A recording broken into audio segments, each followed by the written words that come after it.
48 ஆண்டுகளுக்கு பிறகு மதுரையில் இன்னும் சற்று நேரத்தில் திமுக பொதுக்குழு கூட்டம் தொடங்கும் நிலையில் அதில் நிறைவேற்றப்படவுள்ள முக்கிய தீர்மானங்கள் உள்ளிட்ட பல்வேறு விவகாரங்களுடன் நேரலையில் இணைந்துள்ளார் செய்தியாளர் வெற்றி. அவரிடம் பேசலாம். வெற்றி, இந்த பொதுக்குழு கூட்டத்திற்கு தற்போது வரை என்னென்ன ஏற்பாடுகள் எல்லாம் செய்யப்பட்டிருக்கு, என்னென்ன தீர்மானங்கள் எல்லாம் இதில் நிறைவேற்றப்பட வாய்ப்பு இருக்கிறது, விவரங்களை பதிவு பண்ணலாம்.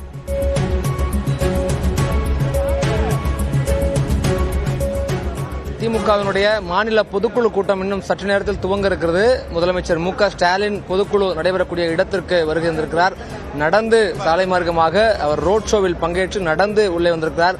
மதுரையில் 48 ஆண்டுகளுக்கு பிறகு நடக்கிற கூட்டம். முதலமைச்சர் மு.க. ஸ்டாலின் திமுகவினுடைய தலைவராக பொறுப்பேற்றதற்கு பின்னர் நடக்கக்கூடிய கூட்டம். சென்னைக்கு வெளியே 14 ஆண்டுகளுக்கு பிறகு நடக்கக்கூடிய கூட்டம். இப்படி பல்வேறு முக்கியத்துவங்கள் இந்த கூட்டத்துக்கு இருக்கிறது. சட்டசபை தேர்தலை எதிர்கொள்ள இருக்கக்கூடிய நிலையில் நடக்கக்கூடிய கூட்டம். இதெல்லாம் சேர்த்து இந்த கூட்டத்துக்கான தொண்டர்கள் மத்தியிலும் நிர்வாகிகள் மத்தியிலும் உற்சாகத்தையும் அரசியல் வட்டாரத்தில் பெரிய எதிர்பார்ப்புகளையும் ஏற்படுத்தியிருக்கிறது இந்த கூட்டம். இந்த சற்று நேரத்தில் கூட்டம் துவங்க இருக்கிறது. அனைத்து எம்எல்ஏக்கள், எம்பிக்கள், நிர்வாகிகள் என 7000 பேர் வந்திருக்கிறார்கள்.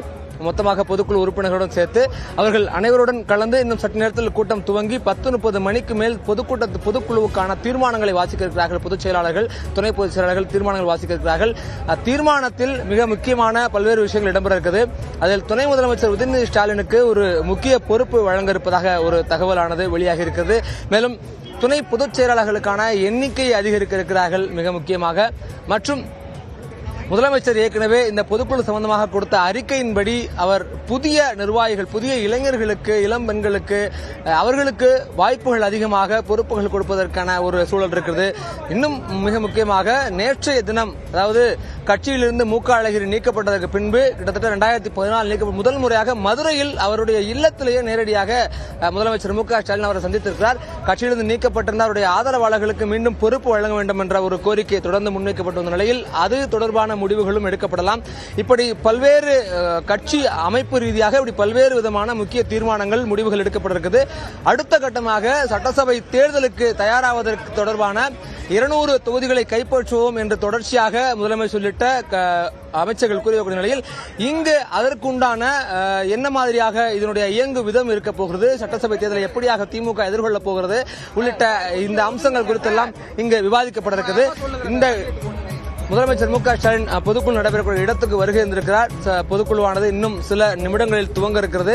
அந்த நடந்தே நேற்றைய தினம் அவருக்கு ரோட் ஷோ வரவேற்பு அளிக்கப்பட்டிருந்த மிக நீண்ட தொலைவுக்கு, அதே போல இன்று காலையும் அவர் தங்கும் இடத்திலிருந்து உத்தங்குடி நிகழ்விடம் வரைக்கும் ரோட் ஷோ வரவேற்பை மேற்கொண்டு அந்த இடத்தில் இங்கிருந்து உத்தங்குடியில் நடைபயணமாக வந்து உள்ளே நிகழ்வு நடைபெறக்கூடிய இடத்துக்கு சென்றிருக்கிறார். தொண்டர்கள் மத்தியில் பெரிய உற்சாகத்தோடு நம்மிடம் பேசிய அமைச்சர்கள் எல்லோரும் பெரிய உற்சாகத்தோடு காத்திருப்பதாக சொல்கிறார்கள். மேலும் 2026 புது சட்டசபை தேர்தலை எதிர்கொள்வதற்குண்டான ஒரு கூடுதல் உத்வேகத்தோடு இயங்குவதற்கான ஒரு சூழலை, சாத்தியங்களை இந்த பொதுக்குழு ஏற்படுத்தியிருக்கிறது என்பது தொடர்பான வார்த்தைகளை பகிர்ந்திருந்தார்கள். தொடர்ந்து பார்ப்போம் பொதுக்குழு தீர்மானங்கள் என்னவாக இருக்கிறது. முதலமைச்சருடைய உரை என்பது 12 மணிக்கு மேல் நிகழவிருக்கிறது. அதுவும் பெரிய எதிர்பார்ப்போடு இந்த இடத்தில், இந்த களத்தில் இந்த மொத்த நிர்வாகிகளும் அவளோடு காத்திருக்கிறார்கள். மோனிஷா.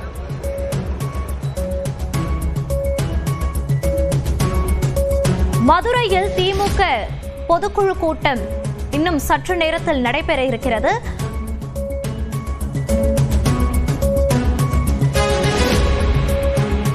வெற்றி, இந்த பொதுக்குழு கூட்டத்தில் முக்கியமாக மாற்றுத்திறனாளிகள் அணியானது அமைக்கப்பட வாய்ப்புகள் இருக்கு அப்படின்ற தகவல் சொல்லப்படுது. இதை பற்றிய பதிவு செய்யலாம்.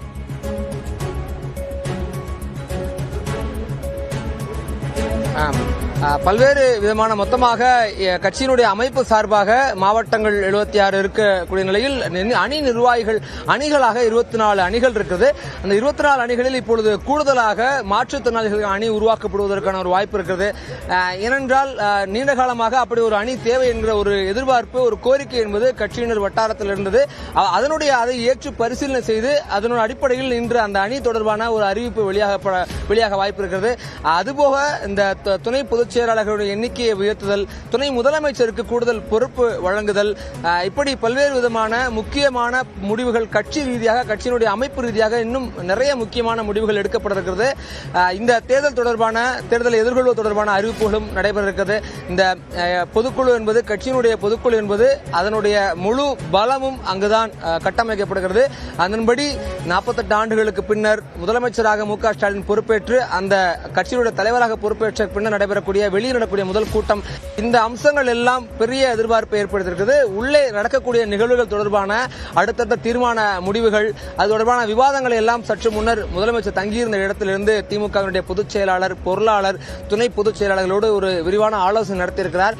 நிறைவேற்றப்படக்கூடிய தீர்மானங்கள் தொடர்பாக அந்த ஆலோசனைக்கு பின்னர் சற்று முன்னர் முதலமைச்சர் மு க ஸ்டாலின் பொதுக்குழு நடைபெறக்கூடிய இடத்திற்கு சாலை மார்க்கம் நடந்து உள்ளே சென்றிருக்கிறார்.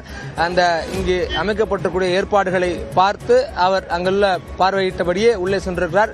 பொதுக்குழுவானது திறந்து சற்று நேரத்தில் இன்னும் சில நிமிடங்களில் துவங்க இருக்கிறது. துவங்கியதற்கு பின்னாக 10:30 மணிக்கு மேல் இந்த பொதுக்குழு தீர்மானங்களானது துணை பொதுச் செயலாளர்கள் வாசிக்க இருக்கிறார்கள். மோனிஷா,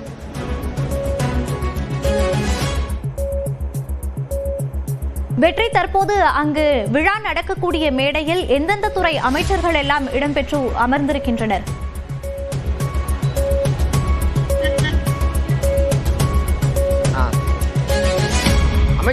அனைத்து அமைச்சர்களும் வந்திருக்கிறார்கள்.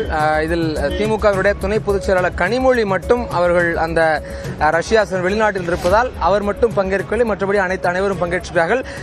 மேடையை பொறுத்தவரைக்கும் 11 நபர்களுக்கு இருக்கைகள் அமைக்கப்பட்டிருக்கிறது. திமுகவினுடைய தலைவர் மு க ஸ்டாலின், பொதுச் செயலாளர் துரைமுருகன், பொருளாளர் டி ஆர் பாலு, முதன்மை செயலாளர் கே என் நேரு, துணை பொதுச் செயலாளர் ஐ பெரியசாமி, மாநிலங்களவை தலைவர் திருச்சி சிவா, ஆர் ராசா, அந்தியூர் செல்வராஜ், ஆர் எஸ் பாரதி, இப்படி அமைச்சர் மூர்த்தி உள்ளிட்ட 11 பேருக்கு மேடையில் அமர்வதற்கான இருக்கைகள் அமைக்கப்பட்டிருக்கு. இவர்கள் மேடையில் அமர்கிறார்கள். மற்றபடி துணை முதலமைச்சர் உதயநிதி ஸ்டாலின் உட்பட அனைத்து அமைச்சர்களும், எம்எல்ஏக்களும், எம்பிக்களும் முதல் வரிசையில், முதல் பகுதியில் அவர்கள் அமர்கிறார்கள்.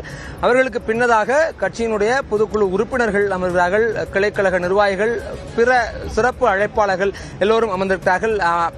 இந்த எல்லோருடையும் சேர்த்து 7000 பேர் வழக்கமாக அழைக்கக்கூடிய சிறப்பு அழைப்பாளர்களுக்கு அப்பாற்பட்டு சட்டசபை தேர்தலை ஒட்டி நடக்கக்கூடிய பொதுக்குழு என்பதால் கூடுதலாக அனைத்து அணி நிர்வாகிகள், கிளை கழக பொறுப்பாளர்கள் அனைவரும் அழைக்கப்பட்டிருக்கிறார்கள். 7000 பேருடன் இன்று நடைபெற கூட்டம் என்பது நேரடியாக கட்சியினுடைய வேறு வரைக்கும் இந்த கட்சி உத்தரவுகள் நேரடியாக தலைவரே நேரடியாக அவர்களோடு தொடர்பு கொண்டு அவர்களிடம் இந்த கட்சியினுடைய முடிவுகளை, கட்சியினுடைய போக்குகளை, வியூகங்களை, அதனுடைய செயல் திட்டங்களை பகிர்ந்து கொள்ள வேண்டும் என்ற நோக்கத்தில் தான் இவ்வளவு தூரத்திற்கான நிர்வாகிகள் அழைக்கப்பட்டிருக்கிறார்கள். எனவே இங்கு எடுக்கப்படக்கூடிய இந்த முடிவுகள், நிறைய முக்கிய முடிவுகள் எடுக்கப்பட்டிருக்கிறது. முக்கியமான தீர்மானங்கள் இன்னும் சற்று நேரத்தில் வாசிக்கப்பட்டிருக்கிறது.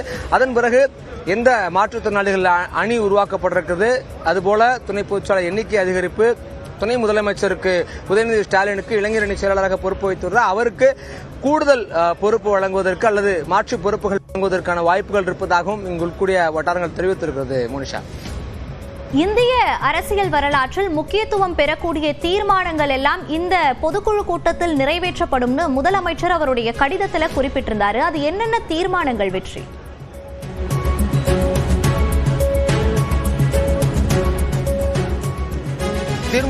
தீர்மானங்கள் என்னென்ன தீர்மானங்கள் என்பது தொடர்பாக ஒரு சூசகமான தகவலை முதலமைச்சர் அவருடைய அறிக்கையில் தெரிவித்ததை நீங்கள் தெரிவித்து, அதுபோலதான் இது புது ரத்தம் பாய்ச்சப்படும், திமுக என்ற கழகம் யாருக்கும் அடிமை இல்லை என்கிற செய்தியை சொல்லக்கூடிய வகையில் இருக்கும். ஒன்றிய அரசு, பாஜக அரசினுடைய பல்வேறு திட்டங்களுக்கு எதிரான தீர்மானங்கள் நிறைவேற்றப்பட இருக்கிறோம். இப்படி தொடர்ச்சியாக அவர்கள் இந்த நகைக்கடன் உள்ளிட்ட பல்வேறு விதமான அம்சங்கள் எல்லாம் உள்ளடக்கிய வகையில் ஒன்றிய அரசுக்கு எதிரான ஒரு பல்வேறு தீர்மானங்கள் இடம்பெறும் என்பதும் முக்கியத்துவம் வாய்ந்தது. அமைப்பு ரீதியாக பல்வேறு தீர்மானங்கள் இடம்பெறுகிறது. சட்டசபை தேர்தலில் 200 தொகுதிகளை வெல்ல வேண்டும் என்ற ஒரு நோக்கத்தையும் ஒரு செயல் திட்டத்தையும் முதலமைச்சர் மு க ஸ்டாலின் முன்வைத்திருக்கிறார். எனவே அத்தனை தொகுதிகளை எப்படி கைப்பற்றுவது என்பது தொடர்பான இந்த விவாதங்கள் எல்லாம் இங்கு நடைபெற இருக்கிறது. தீர்மானங்கள் இறுதியாக என்னென்ன தீர்மானங்கள் எல்லாம் நிறைவேற்றப்பட என்பது தொடர்பான இன்னும் சற்று நேரத்தில் துணை பொதுச் செயலாளர்கள் அந்த தீர்மானங்களை வாசிக்க இருக்கிறார்கள். ஊடக பிரிவினுடைய குழு தலைவர் டி கே சிலங்கோவன், அமைப்பு செயலாளர் ஆர் எஸ் பாரதி மற்றும் துணை பொதுச் செயலாளர் தலா 2 தீர்மானங்களை வாசிக்கிறார்கள். அந்த தீர்மான வாசிப்புகள் இன்னும் சற்று நேரத்தில் துவங்கிய பின்னாக முழுமையான விவரங்கள் தீர்மானங்கள் தொடர்பாக தெரிய வரும். மனிஷா, களத்திலிருந்து விவரங்களை பதிவு செய்தமைக்கு நன்றி. வெற்றி.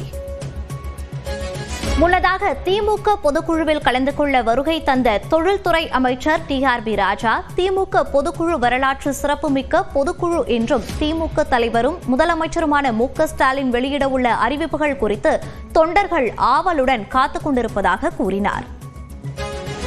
வரலாற்று சிறப்புமிக்க ஒரு பொதுக்குழு தலைவரிடமிருந்து மிகப்பெரிய அறிவிப்புகள்லாம் வரும்ன்ற எதிர்பார்ப்பில் எல்லா தொண்டர்களும் காத்து பிரம்மாண்டமா இருந்துச்சு. மதுரை குலுங்க தலைவரோட அந்த அணிவகுப்பு, மக்கள் அவரை ஆர்ப்பரித்து அவரை கட்டி அரவணைத்து அவரிடம் பேசும் ஒரு இல்லத்தில் ஒருவராக அவரிடம் பேசுவதுதான் எங்களுக்கெல்லாம் ஒரு மிகப்பெரிய ஒரு பொறுப்பாக இருக்கு.